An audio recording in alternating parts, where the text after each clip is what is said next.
Սահմանային իրադրությունը ես գնահատում եմ հարաբերական կայուն, այո, կարակոսներ հնչել են, հնչում են, բայց դրանք նպատակային չեն, թիրախային չեն,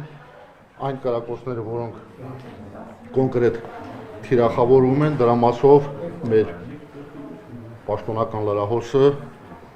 գերատեսչության ինքը տեղեկատվություն տալիս։ Իսկ նպատակավորն է, ինչ նպատակ է հետապնդում։ Պաշտպանության նախարարն ասեց, երկրի կրակոցը Ադրբեջանը պատճառաբանել է, որ ինքը չէ, ով է։ Միանշանակ ադրբեջանական կողմը կպատճառաբանի, որ ինքը չէ, բայց իրականում իրենք են, այո։ Իսկ նպատակները, որ տալիս եք նպատակներ, առաջին կարակող կողմը ավելի լավ կիմանա իր նպատակները։ Իսկ մեր անում եք, պարոն Ասելյան։ Ոյ կավատը։ Իսկ մեր գնահատականով նպատակները միանշանակ, եթե հակառակ կողմից կարակոսներ են արձակում, դրանք եւ մեր զինծառայողների վրա հոգեբանական ճնշում գործադրելու, սահմանային բնակության վրա նույնպես ճնշում գործադրելու, բայց փաստն այն է, որ մենք դրան ուշադրություն չենք դարձնում, շարունակում ենք մեր բնականոն ծառայությունը եւ իրադրություն հարաբերական պատերազմի նման լինել։ Ինչ ենք անելու, պարոն Ասելյան։ Այսինքն ուշադրություն չենք դարձնում։ Հիմա այս որ հարց պատասխան։ Ուշադրություն չեք դարձնում, այսինքն եթե 44 օրյա պատերազմի պատկերն ունենանք, ինչ է լինելու։ Դուք ճիշտ հասկացաք իմ պատասխանը։ Ուշադրություն չենք դարձնում, դա չի նշանակում, որ Հայաստանի զինված ուժերը չեն շարունակում իրենց արժեվ դրված խնդրի կատարումը, մենք շարունակում ենք հետախուզության վարումը բոլոր ունեցած ուժերով եւ միջոցներով եւ սահմանային խորհուրդներում հակառակորդի կողմից ոչ մի նմանատիպ սադրիկ քաղաքականության գործողություններ իսկ դուք էլ եք վստահ, որ պատերազմ չի լինելու եւ լինելու է խաղաղություն, ինչպես պնդում է վարչապետը։ Հայաստանի Հանրապետության վարչապետը հանդիսանում է նաեւ ի պաշտոն է զինված ուժերի համար գերագույն հրամանատար, այնինչ որ Հայաստանի Հանրապետության վարչապետը հնչեցնում է, ուրեմն բավականին հիմքեր ունի,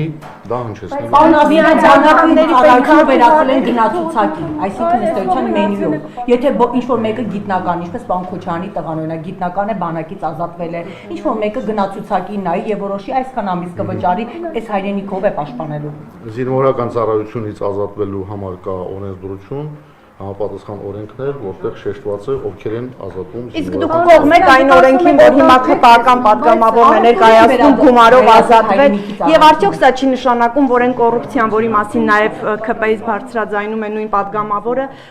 հնարավոր չէ այդ կոռուպցիայի դեմ փաստորեն պայքարել եւ դա բերվում է օրինականության դաշտ։ Այս կառավարության նիստում քննարկման ընթացքում պաշտպանության նախարարը, մեր գերատեսչության ղեկավարը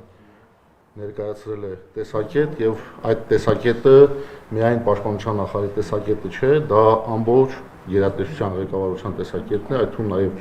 Հիմա գումարով ազատվողները շատ են, պարոն Ասելյան։ Դուք ձեր ворցիներին կհամաձայնեք փողի դիմաց Առաջիկայում հանձնաժողովի կազմով կլինի քննարկում այդ օրինագծի մասով եւ մենք լրացուցիչ քննարկումների արդյունքում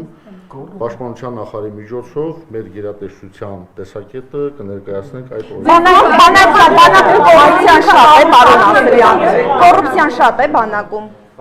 Լսեք, ես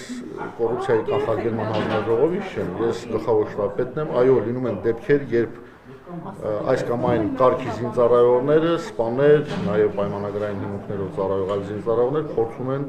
կոռուպցիոն քայլերի գնալ, ռիսկերի գնալ, իսկ մեր պարտքն է, մեր պարտականությունն է, որպես դա արմատախիլ անենք։ Հիմա այս նախագծին դուք կողմ եք թե դեմ։ Նախագծին անկեղծ ասեք։ Ձեր հարցին պաշտպանության նախարարը առաջիկայում Դուք որ դեմ եք, միշտ Սուրեն Պապիկյանը ասել է, որ այնքան էլ չի առարկում այդ նախագիծը։ Ինչքանով է ճիշտ այդ ինֆորմացիան։ Լսեք, մենք որպես զինված ուժերի ղեկավարներ, ղեկավար կազմ, մենք շահագրգռված ենք, որպես զինված ուժերը համալրվեն առողջ, բանիմաց, կրթված զինծառայողներով, այսինքն քաղաքացիներով, իսկ գլխավոր շտաբի պարտքն է այդ համալրած զինծառայողներին ուսուցանել, շարունակել կրթելը, նրանց պատրաստել, ներդաշնակել եւ պատրաստ լինել մարտական խնդիրների կատարմանը։ Իսկ այս նախագիծը հակառակ դրան գործի եթե ընդունվի։ Առաջիկա կառավարության նիստում հանձնաժողովի կազմով պաշտպանության նախարարը բազմաթիվ փաստարկներով կներկայացնի Հարգելի